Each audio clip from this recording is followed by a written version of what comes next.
سلام علیکم برادران اهل اسلام. بینید که یک جمعون در نکرده رفته به میلیون سومون دورو میخریم حتی.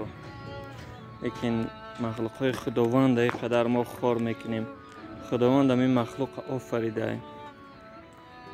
این مخلوقی که میبینیم پیش بینید. ما چی را به شما نشون بگیم برادرها؟ همین مخلوق بیگناه باستیان به درجه که گردنش دو نیست شده است. من همین با حال زنده است. هیچ ندارم قطعی مگه اوزی میدادم. این همیره باستیان با بند اوزی گردنش پوستش با استخوان رفتگی. نه بینه خیلی سه نجسته. من برادر عزیز این همیره مخلوق خداونده.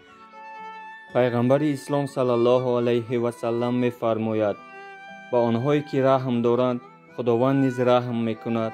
با اهل زمین رحم کنید تا که خداوند از آسمان به شما رحم کند.